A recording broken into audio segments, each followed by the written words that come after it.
Audio 6 पुस्तक मित्र भाव बढ़ाने की कला। किसी को हुक्म मत दीजिए कि तुम यह करो तुम वह करो। हुक्म देने का तरीका सेना में अच्छा समझा जाता है, परंतु सामाजिक जीवन को हम लोग सैनिकों की तरह नहीं वरन सहयोग के साथ भाईचारे के आधार पर व्यतीत करते हैं। इसमें हुक्म देने की पद्धति कारगर नहीं होती।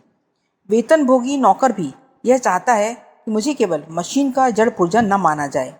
जिस कार्य में अपना विचार समन्वित नहीं होता, जिस कार्य में अपनी निजी दिलचस्पी नहीं जोड़ता, वह कार्य आधे मन करने से बेगार की तरह किया जाता है। पराया जराया, यह कहावत मशहूर है। दूसरे के काम को ऐसे किया जाता है मानो जराया हुआ हो, जला दिया गया हो। साधारणतः हुक्म बजाने में अपनी लघुता साबित होती है और लघुता परवशता के विरुद्ध विद्रोह की इच्छा उठा करती है। आपने देखा होगा कि छोटे बालक जिन्हें आज्ञा पालन से हानि का भय नहीं होता, अक्सर हुक्म उधूली किया करते हैं। उन्हें यह पसंद नहीं होता कि पराधीन की तरह आज्ञा पालन के लिए मजबूर होना पड़े। बड़ा होने पर मनुष्य लोभ या भय के कारण हुक्म बजाता है, पर आंतरिक इच्छा उसकी वैसी नहीं होती। विश्व में आजकल स्वतंत्रता की तीव्र मांग है। स्वतंत्रता के लिए मानव जाति घोर संघर्ष कर रही है, बड़ी बड़ी कुर्बानी कर रही है। अध्यात्मवादी भी मुक्ति चाहते हैं। मुक्ति या स्वतंत्रता एक ही वस्तु के दो नाम हैं। सब कोई पराधीनता से छुटकारा पाना चाहते हैं, उसे कतई पसंद नहीं करते। आप अपना हुक्म देने की भाषा में सुधार कीजिए। जो कुछ कहना हो प्रभाव के रूप में कहिए, सलाह देने के रूप में कहिए। फैसला उसे स्वयं करने दीजिए। अपनी बात को इस तरह रखिए जिससे निर्णय खुद उसे ही करना पड़े और वह निर्णय वही हो जो आप चाहते हैं। मुझे पानी पिलाओ ऐसा आज्ञा सूचक वाक्य कहने की अपेक्षा ऐसा कहिए, क्या आप मुझे पानी पिला सकते हैं, या क्या आप मुझे पानी पिलाने की कृपा कर सकते हैं। यह वाक्य प्रस्ताव के रूप में है। निश्चय ही इसका अच्छा परिणाम निकलेगा। वह उत्तर देगा, हाँ पिला सकता हूँ, लीजिए अभी पिलाता हूँ। प्रस्ताव पर निर्णय की छाप उसने खुद लगाई है, इसलिए निश्चय ही अपनी बात को पूरा करने के लिए वह उस काम को शीघ्र और अच्छे ढंग से करेगा। यदि हुक्म की तरह वह बात कही होती तो अनिच्छापूर्वक वह काम होता, विलंब से होता, दिलचस्पी के अभाव में उसका सौंदर्य नष्ट हो जाता। इसलिए आप अपनी बात को हुक्म की भाषा में नहीं, प्रस्ताव की तरह दूसरों के सम्मुख उपस्थित किया कीजिए। निर्णय करने का अवसर उसे ही दिया कीजिए। यदि निर्णय उसकी रुचि का ना हो तो उसमें संशोधन कीजिए, परंतु उसमें भी प्रस्ताव की ही भाषा काम में लाइए। अंततः उससे वही निर्णय करा लीजिए जो आप बात चाहते हैं। इस तरीके से आज्ञा देने की अपेक्षा कुछ शब्दों का अधिक उच्चारण करना पड़ेगा, पर स्मरण रखिए यह कष्ट आपके लिए कई गुना सुफल उत्पन्न करेगा। आप जिस कार्यक्रम की ओर दूसरों को खींचना चाहते हैं उसकी तीव्र चाह उत्पन्न करिए। उसे यह बताइए कि नवीन कार्य पुराने कार्य की अपेक्षा अधिक लाभदायक है। इंद्रिय संयम बुरा है, इतना कह देने मात्र से काम न चलेगा। यदि किसी को ब्रह्मचर्य के पथ पर अग्रसर करना चाहते हैं तो स्वस्थ और सुंदर ब्रह्मचारियों का उदाहरण सामने उपस्थित करिए और स्पर्धा उत्पन्न कीजिए कि वह भी ऐसा ही भरे हुए गुलाब से चेहरे का सौंदर्य प्राप्त करें। शरीर को सुडौल, बलवान और निरोग बनावें। इन लाभों की ओर जितना ही आकर्षित किया जा सकता है उतना ही वह ब्रह्मचर्य पर दृढ़तापूर्वक आरूढ़ हो जाएगा।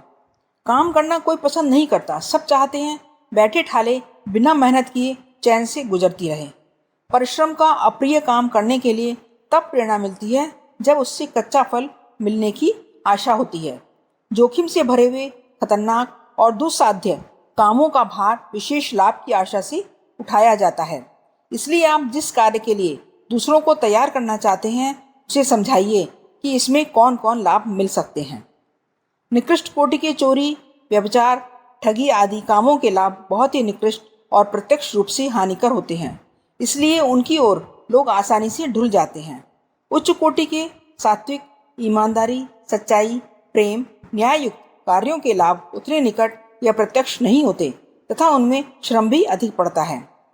यदि दूसरों को इस प्रकार के कष्ट साध्य कार्यों में प्रवृत्त करना है तो उन कार्यों के द्वारा प्राप्त होने वाले सुखों, लाभों और उत्तम परिणामों को विस्तार पूर्वक वर्णन करिए। उदाहरण, अनुभव, तर्क और परिणाम द्वारा इन लाभों को इस प्रकार उपस्थित करिए कि सिनेमा के चित्र की तरह वह सब बातें उसके नेत्रों में घुम जाएं, हृदय के अंतःपटल पर भली भांति अंकित हो जाएं। तीव्र चाह उत्पन्न करना किसी कार्य की ओर आकर्षित करने का सबसे प्रभावशाली तरीका है। अमुक कार्य भला है, अमुक बुरा है, अमुक पुण्य है, अमुक पाप है, इतना कह देने मात्र से कुछ प्रयोजन सिद्ध नहीं होता। साधारण बुद्धि के मनुष्य को भय और लोभ, इन दो ही तत्वों के कारण कार्य करने की प्रेरणा मिलती है। लाभ के लोभ से प्रवृत्ति होती है और भय से निवृत्ति होती है। जिस काम को करने से दूसरे को रोकना चाहते हैं, उसके करने में जो भय, आपत्ति, हानि, अनिष्ट उत्पन्न होने की आशंका है, उसे भली प्रकार हृदयंगम कराइए। वैश्यगमन की ओर जिसकी प्रवृत्ति है, उसे उपदंश होने के भय से भली भांति भयभीत कर देने पर कुकर्म से रोका जा सकता है। उपदंश जनित कष्ट, बदनामी, क्रियाशीलता का अंत, भोगों से बिल्कुल वंचित हो जाना, धन नाश आदि, यह सब भय और आशंकाएं उस व्यक्ति के मन में बिठाई जा सकें तो निस्संदेह उसका कुमार गमन रुक जाएगा। दंड देकर, प्रतिबंध लगाकर या बलपूर्वक रोकने की अपेक्षा यह उत्तम है कि जिस मार्ग से किसी को रोकना चाहते हैं, उसके मन में तत्संबंधी हानि और आशंकाओं का मूर्तिमान चित्र खड़ा करें और उसे स्वयं ही वह कार्य बंद करने का निर्णय करने दें। किसी को एक कार्य से हटाकर दूसरे कार्य पर लगाने का प्रश्न यदि कभी आपके सामने आए, तो नए काम के लाभों का विशद वर्णन करके उस ओर दिलचस्पी पैदा कर तथा पुराने कार्य की हानियों का मूर्तिमान चित्र बनाकर भयभीत करने का प्रयत्न किया कीजिए। जो लोग विवेक और विनय से नहीं समझते, उनकी चेतना अभी निर्बल है, उस पर लोभ एवं भय द्वारा प्रभाव डालना ही संभव है। पशु को घास दिखाकर या लाठी का भय दिखाकर ही कहीं ले जाया जा सकता है। अल्प विवेक वाले लोगों को आप भी इन्हीं साधनों से प्रभावित करके उत्तम और उचित मार्ग पर ले चलने का प्रयत्न किया कीजिए।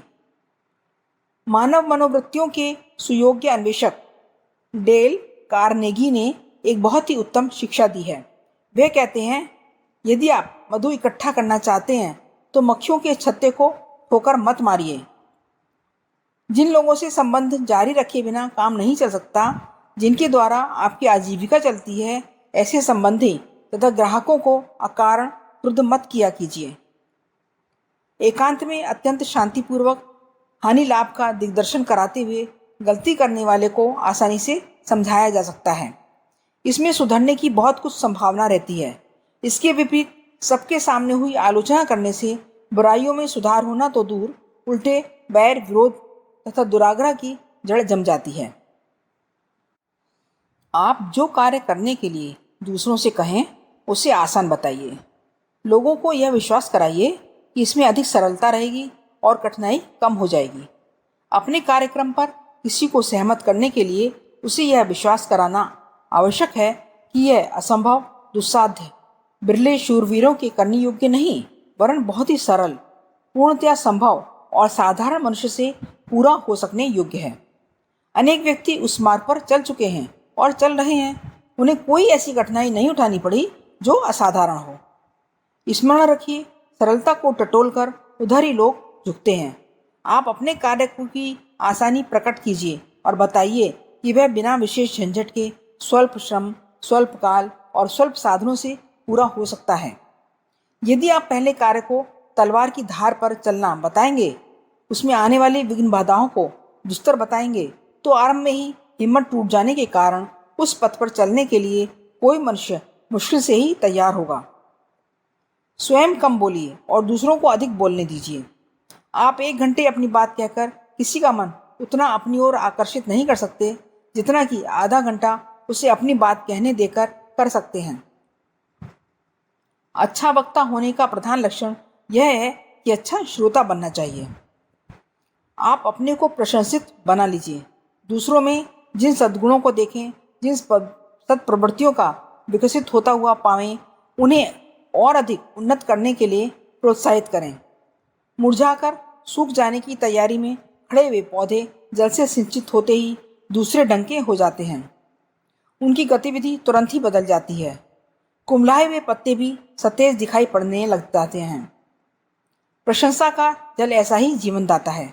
सूखे हुए अंतःकरणों में वह आशा और उत्साह का संचार करता है। वर्षा ऋतु में पौधे बल्लियों बढ़ जाते हैं। मेघों का स्नेह बूंद पीकर वनस्पति जगत का रोम रोम तरंगित होने लगता है। वर्षा ऋतु में मखमल की सी हरियाली चारों ओर छा जाती है। ऊसर भूमि भी सुशोभित दिखती है। चट्टानों का मैल धुल जाने से उनकी स्वच्छता निखर जाती है। आप यदि प्रशंसा द्वारा दूसरों के मुरझाए हुए हृदयों को सींचना आरंभ कर दें, कानों की राह आत्माओं को अमृत पिलाएं, तो ठीक वैसा ही कार्य करेंगे जैसा कि परोपकारी मेघ किया करते हैं। तवे के समान जलता हुआ भूतल मेघमाला का स्नेह पीकर तृप्त होता है और वनस्पतियों का हरा भरा आशीर्वाद उगलता है। परोपकार और आशीर्वाद के सम्मिश्रण से बड़ी ही शांतिदायक हरियाली उपज पड़ती है और विश्व की असाधारण सौंदर्य वृद्धि करती है। क्या आपको यह कार्य पद्धति पसंद है? यदि है तो अपने चारों ओर बिखरे पड़े हुए असंख्य अतृप्त और अविकसित हृदयों को अपनी प्रोत्साहनमयी मधुर वाणी से सींचना आरंभ कर दीजिए। वे हरे भरे स्वच्छ उत्फुल्ल हो जाएंगे। उनके सद्गुण वर्षा की वनस्पति की तरह तीव्र गति से बढ़ने और फैलने फूटने लगें। यह बहुत ही उच्च कोटि का पुनीत धर्म कार्य है। अंतःकरण की चिर तृषा इससे तृप्त होती है। उन्नति के रुद्ध स्रोत खुलते हैं। अविकसित सद्वृत्तियां प्रस्फुटित होती हैं। छिपी हुई योग्यताएं जागृत होती हैं और निराशा के अंधकार में आशा का दीपक एक बार पुनः जगमगाने लगता है। निंदा और भर्त्सना ने अनेक उन्नत मना लोगों को निराश, कायर, भयभीत और निकम्मा बना दिया। हम ऐसे लोगों को जानते हैं जो व्यक्तिगत रूप से उन्नतिशील थे, उनमें अच्छी योग्यताओं के अंकुर मौजूद थे, पर उनका संपर्क बड़े दुर्बुद्धिग्रस्त संरक्षकों के साथ में रहा। जरा जरा सी बात पर झिड़कना, मूर्ख बताना, नालायकी साबित करना, अयोग्यता का फतवा देना, यह ऐसे कार्य हैं जिनके द्वारा माता पिता अपने बालकों की, मालिक अपने नौकरों की, गुरुजन अपने शिष्यों की आशा कली को बेदर्दी के साथ कुचल डालते हैं। निरंतर भर्त्सना करते रहने से न तो कुछ सुधार होता है और न कोई उन्नति होती है। केवल इतना ही परिणाम निकलता है कि वह अपने बारे में निराशाजनक भावनाएं धारण करता है, अपने को अयोग्य मानने लगता है, उसका दिल बैठ जाता है और धीरे धीरे निर्लज्ज होकर उसकी अवनति के ढांचे में ढलता चला जाता है। जिस व्यक्ति में दूसरों को निराश करने की, जरा जरा से दोषों को बढ़ा चढ़ाकर कहने की, झिड़कने की, निंदा करने की, निरुत्साहित करने की आदत है, वह सचमुच बड़ा भयंकर है। व्याघ्र आदि हिंसक जंतु जिस पर आक्रमण करते हैं उसे क्षण भर में फाड़कर खा जाते हैं, परंतु गिराने वाले निंदा सूचक शब्दों का प्रयोग करने का जिससे अभ्यास हो गया है, उसकी भयंकरता व्याघ्र से अधिक है। सूखा मसान बालकों का कलेजा चूसकर उसे ठठरी बना देता है। इस प्रकार निंदा सूचक वाक्य प्रहारों से भीतर ही भीतर दूसरे का कलेजा खाली हो जाता है। यदि आप प्रशंसा करने और प्रोत्साहन देने की नीति को अपना लेते हैं तो इसके द्वारा अनेकों व्यक्तियों को ऊंचा उठाने में, आगे बढ़ाने में सहायक होते हैं। हो सकता है कि कोई क्रियाशील व्यक्ति आपके द्वारा प्रोत्साहन पाकर उन्नति के प्रकाशपूर्ण पथ पर चल निकले और एक दिन ऊंची चोटी पर जा पहुंचे। क्या आपको उसका श्रेय न मिलेगा? क्या उस महान कर्म साधना में आप पुण्य के भागी न होंगे?